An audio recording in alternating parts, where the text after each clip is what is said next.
हाँ तो बच्चों, NRPS क्लासेज में आप सबका स्वागत है। अपन जो पाठ पढ़ रहे थे, पहला स्वर्णिम भारत, प्रारंभ से लेकर 1206 ईस्वी तक का भारत, उसमें अपन ने पिछले वीडियो में पढ़ा था। जैसे कुछ परिभाषाएं पढ़ी थी कि स्वर्णिम भारत है उसका अर्थ क्या है, इसके अलावा भारत है उसको स्वर्णिम भारत क्यों कहा जाता है, भारत को सोने की चिड़िया और विश्व गुरु क्यों कहा जाता है, ये सारी बातें। तो उसमें अपन ने देखो वीडियो के लास्ट में एक क्वेश्चन है वो छोड़ा था। क्वेश्चन ये था कि 1206 ईस्वी से तक का या 1206 ईस्वी तक पहले का जो भारत था, उस भारत की संस्कृति का प्रसार है ये संपूर्ण विश्व में था। अब वो कैसे था, तो उसका उत्तर अपन इस वीडियो में पढ़ेंगे। तो देखो इसमें कि भारतीय लोग प्राचीन काल में जल और थल दोनों ही मार्गों से विश्व के विभिन्न देशों में यानी व्यापार करने के लिए जाते थे, और भी बहुत सारे जैसे कार्य हैं उनके लिए वो आते जाते रहते थे। और वहाँ के लोगों को यानी जब वो दूसरे देशों में जाया करते थे तो वहाँ के लोगों को अपनी संस्कृति से परिचित भी कराते थे। यानी मान लो भारत का उस टाइम का कोई व्यक्ति है, वो इंडोनेशिया गया व्यापार के उद्देश्य से, यानी व्यापार करने के लिए गया। अब वहाँ पर गया, वो वहाँ पर जितने भी लोगों से मिला, और जैसे उसने मान लो कपड़े पहन रखे थे, उसने भाषा का प्रयोग किया, उसने मान लो खाना खाया, अपने खान पान के बारे में बताया, अपने धर्म के बारे में बताया, तो वहाँ के लोगों को भी क्या है, भारत की संस्कृति के जो ये तत्व हैं जैसे खान पान है, वेशभूषा है, तो इनका भी उनको अध्ययन हुआ। वह कई क्षेत्रों में, अब आगे बढ़ते हैं, देखो कि वह कई क्षेत्रों में अपना राजनीतिक साम्राज्य भी स्थापित किया। यही नहीं है कि मान लो कि प्राचीन काल में 1206 ईस्वी तक का जो भारत है, उस समय के भारत के लोग हैं वो विश्व के अन्य देशों में केवल व्यापार करने के लिए जाते थे। यानी कुछ तो आते जाते रहते थे, कई ऐसे थे जो वहीं पर ही जाकर बस गए, और कई ऐसे वीर योद्धा भी हुए हैं जिन्होंने क्या है उन देशों में जाकर और अपना राजनीतिक साम्राज्य है वो स्थापित किया। यानी कई क्षेत्रों में उन्होंने कई वर्षों तक शासन भी किया था। जैसे उदाहरण के तौर पर आपको बताता हूँ, ब्रह्म देश है, ये पुराने देशों का नाम है। शाम है, इंडोनेशिया है, मलेशिया है, जापान है, कोरिया है, बोर्नियो है। तो इन सारे देशों में क्या है, इनके अलावा और भी बहुत सारे देश थे, ये तो आपको केवल उदाहरण के लिए बताया गया है। इनमें भारतीय लोग हैं वो गए, इनमें से कई ऐसे क्षेत्र थे जिनमें भारतीयों ने अपना राजनीतिक साम्राज्य स्थापित किया। यानी कई क्षेत्रों के वो राजा बने, कई वर्षों तक उन्होंने शासन किया। इस प्रकार यानी समुद्र पार, जो पहले पढ़ा ना, समुद्र पार प्रदेशों में रहने वाले भारतीयों ने वहाँ भारतीय दर्शन विज्ञान, ज्योतिष, स्थापत्य, युद्ध शास्त्र, नीति शास्त्र, भारत का जो संगीत है, वैदिक ग्रंथ है, उनका भी उन्होंने प्रचार प्रसार किया। इस प्रकार भारत की जो पुरानी सभ्यताएं हैं उनका हमें प्रारंभ से ही व्यापक व विकसित रूप दिखाई देता है। तो ये उस प्रश्न का उत्तर हो गया।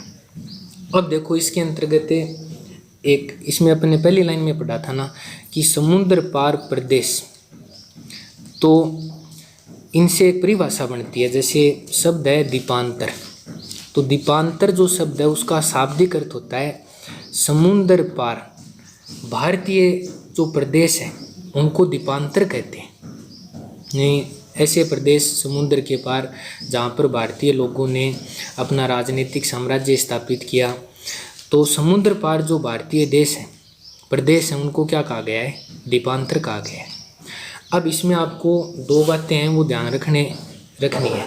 पहली बात कि प्रारंभ में स्थापत्य की दृष्टि से भारत की सर्वोत्तम सभ्यता, ये यहाँ पर क्वेश्चन बनता है कि प्रारंभ में स्थापत्य की दृष्टि से भारत की सर्वोत्तम सभ्यता है, उसका क्या नाम है, तो उसका नाम है सिंधु सरस्वती सभ्यता।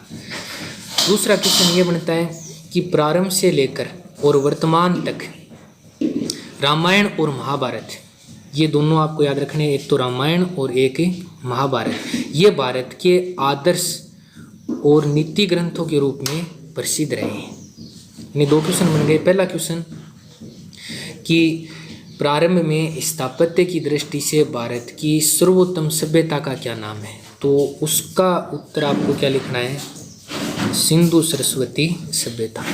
दूसरा कि प्रारंभ से लेकर और वर्तमान समय तक भारत के आदर्श और नीति ग्रंथों के रूप में प्रसिद्ध ग्रंथ हैं, उनका क्या नाम, तो उनका क्या नाम हुआ, एक तो लिखना आपको रामायण और दूसरा लिखना आपको महाभारत। तो ये 2 छोटे क्वेश्चन इसी में से बनते हैं आपके। एक तो ये परिभाषा हो गई, दीपांतर है वो किसे कहते हैं, दीपांतर का शाब्दिक अर्थ क्या है। शाब्दिक अर्थ क्या हुआ, समुद्र पार भारतीय जो प्रदेश है उनको दीपांतर कहा गया है। और 2 ये क्वेश्चन, एक तो ये कि प्रारंभ में स्थापत्य की दृष्टि से भारत की सर्वोत्तम सभ्यता कौन सी है, उत्तर लिखना है सिंधु सरस्वती सभ्यता। दूसरा, प्रारंभ से लेकर और वर्तमान तक भारत के आदर्श और नीति ग्रंथों के रूप में प्रसिद्ध ग्रंथ का नाम बताइए, प्रसिद्ध ग्रंथों के नाम बताइए। तो उसमें आपको 2 ग्रंथ हैं, उनका नाम लिखना है, पहला तो है रामायण और दूसरा है महाभारत। अब देखो अपन आगे पढ़ते हैं। अब इस पाठ में इनके आगे जो टॉपिक है वो शुरू होता है जनपद और महाजनपद का।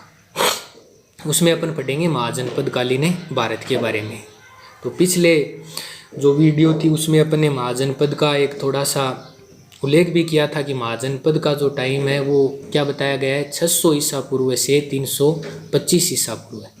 तो सबसे पहले अपन इसमें पढ़ेंगे जनपद, कि जनपद है ये होता क्या है, यानी किसे कहते हैं जनपद। तो जनपद का अर्थ होता है ऐसा स्थान जहाँ एक ही वंश के अनेक परिवारों का समुदाय रहता हो। देखो उसको ध्यान से समझो कि ऐसा स्थान जहाँ एक ही वंश के अनेक परिवारों का समुदाय रहता हो उसे जन कहते हैं, जनपद नहीं कहते, उसको क्या कहते हैं, जन। और इसी से आगे परिभाषा बनेगी जनपद की। तो पहले तो देखो एक परिभाषा यह बन गई कि जन किसे कहते हैं, कि ऐसा स्थान जहाँ एक ही वंश के अनेक परिवारों का समुदाय रहता उसे जन कहा जाता है। मान लो कोई एक परिवार है एक ही वंश का, फिर समय के साथ साथ उस परिवार में जो सदस्य हैं उनकी संख्या बढ़ती गई। बढ़ने के कारण क्या है, उन्होंने मान लो बड़ा परिवार हो गया तो उन्होंने क्या है उसी स्थान पर और अलग अलग अपने घर बना लिए और अलग अलग वो रहने लगे। तो उस स्थान विशेष को, यानी कौन सा स्थान विशेष, कि ऐसा स्थान जहाँ एक ही वंश के अनेक परिवारों का समुदाय रहता उसे तो क्या कहते हैं, जन कहते हैं। जैसे उदाहरण के तौर पर मैं आपको बताता हूँ, वर्तमान समय में भी अपने गाँव में जो डाणियाँ होती हैं, जैसे मान लो उदाहरण के तौर पर आपको बताता हूँ, जैसे एक जाति है, मान लो किसी जाति विशेष का नाम मैं ऐसे ले रहा हूँ उदाहरण के तौर पर आपको समझाने के लिए, जैसे ढाका है तो उनका एक वंश हो गया, या फिर मान लो ढेवा है तो उनका क्या हो गया, एक वंश हो गया। पहले तो वो एक ही स्थान पर रहते थे एक ही घर के अंतर्गत, फिर समय के साथ साथ क्या है उनके परिवार के अंतर्गत सदस्यों की संख्या है वो बढ़ती गई। बढ़ने के कारण क्या है, उन्होंने उसी स्थान पर कुछ थोड़ी सी दूरी पर मान लो जहाँ पर भी उनका स्थान था तो उनमें से कुछ व्यक्ति हैं उन्होंने अपना अलग घर बना लिया। तो अपन गांव में बोलते हैं ना, जैसे ऐसे अलग अलग डाणियों का भी नाम बोलते हैं, ढाका की डाणी है या अन्य मान लो कोई डाणी है, तो उनको क्या कहा जाता था, जन कहा जाता था। अब इस जन से ही जनपद की परिभाषा बनेगी। तो ये जनपद हैं वो कब बने, उत्तर वैदिक काल में, उत्तर वैदिक काल में। ये भी ध्यान में रखना है कि जनपद हैं ये कब अस्तित्व में आए, उत्तर वैदिक काल में। यानी उत्तर वैदिक काल में भारत में अनेक जन की परिभाषा आपको पहले बता दी है कि ऐसा स्थान जहाँ एक ही वंश के अनेक परिवारों का समुदाय निवास करता हो, उस स्थान को या उस जगह को अपन क्या कहते हैं, जन कहते हैं। और जनपद की परिभाषा में आपको क्या लिखना है कि उत्तर वैदिक काल में भारत में अनेक जन एक स्थान पर स्थायी रूप से बसने लगे। मान लो ऐसा स्थान जहाँ पर अनेक जन का मतलब अब एक वंश नहीं रह गया, अलग अलग वंशों के लोग हैं वो आकर उस स्थान पर रहने लगे, यानी अनेक जन एक स्थान पर स्थायी रूप से बसने लगे, जिस कारण इस आबादी वाले स्थान को क्या कहा जाने लगा, जनपद कहा जाने लगा। जैसे अपना गांव होता है तो गांव के अंतर्गत क्या होते हैं, अलग अलग वंश, अलग अलग जाति के लोग, और वो स्थायी रूप से अपना घर बनाकर रहते हैं, तो उसको तो क्या कहते हैं, जनपद कहते हैं। अब देखो जनपदों के उदय का क्या कारण था, तो उदय तो कब हुआ, यानी जनपद हैं ये अस्तित्व में कब आए, तब उसमें आपको उत्तर लिखना है उत्तर वैदिक काल में। अब जनपद हैं उनके उदय का प्रमुख कारण क्या था, यानी पहले लोग हैं वो समूह में कम रहते थे, स्थायी रूप से भी उनके घर नहीं होते थे, और जनपदों का जो टाइम आता है उस तक आते आते लोग हैं वो स्थायी रूप से अपना घर बनाकर रहने लगे थे। ये बात अपन ने ये पढ़ी है। तो इनके उदय का देखो प्रमुख कारण क्या है, तो इसमें देखो अपन पढ़ते हैं कि उदय का प्रमुख कारण क्या है कि उत्तर वैदिक काल के दौरान भारत में लोगों के भौतिक जीवन में बड़ा परिवर्तन आया। किन में परिवर्तन आया, भौतिक जीवन। भौतिक जीवन का मतलब अपन बोलते हैं ना भौतिक सुख सुविधा। मान लो पहले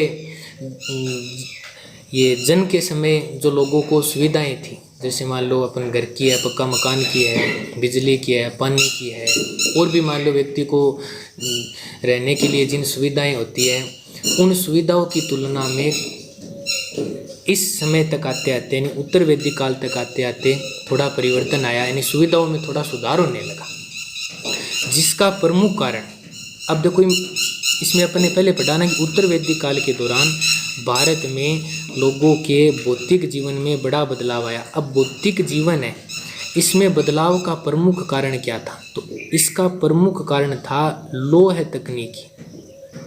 ये भी छोटा क्वेश्चन बनता है कि उत्तर वैदिक काल के दौरान लोगों के भौतिक जीवन में परिवर्तन आने का प्रमुख कारण है वो किसे माना जाता है, तो उसका उत्तर लिखना है आपको लौह तकनीकी। लौह तकनीकी का मतलब कि इस काल में लोगों ने लोहे की खोज कर की, और लोहे की खोज कर और उससे बने हुए यानी उनसे अनेक प्रकार के औजार उपकरण ये बनाए, और अपने दैनिक जीवन में वो लोहे की बनी हुई वस्तुएं उनका उन्होंने उपयोग करना भी शुरू कर दिया।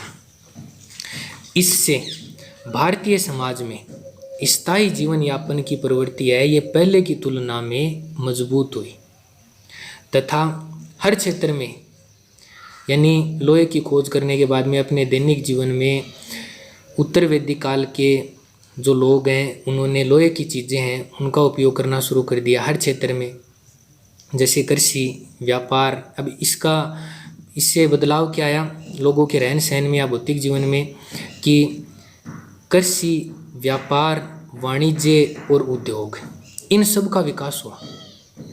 किनका विकास हुआ, कृषि का, व्यापार का, वाणिज्य का और उद्योगों का, इनका विकास हुआ। और इसी व्यवस्था ने जो पुरानी जनजातीय व्यवस्था थी जिसको अपन ने पीछे बोला था जन, इसको समाप्त कर दिया और छोटे छोटे जनों के स्थान पर बड़े बड़े जनपदों का उदय होने लगा।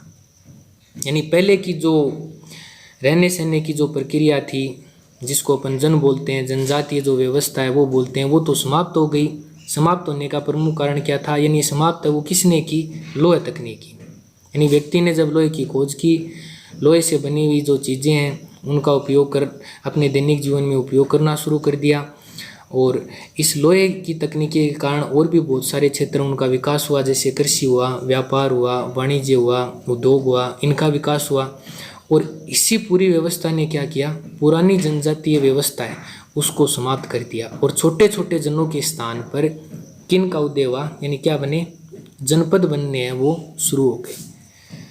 तो इसका ये उत्तर आपको समझ में आ गया होगा कि जन का अर्थ क्या है, जनपद किसे कहते हैं, जनपदों के उदय का प्रमुख कारण क्या है। अब आगे अपन पढ़ेंगे महाजनपद। आगे क्या पढ़ेंगे, महाजनपद। तो ये अपन पढ़ेंगे अगले वीडियो में। बस आज के लिए बस इतना ही, धन्यवाद।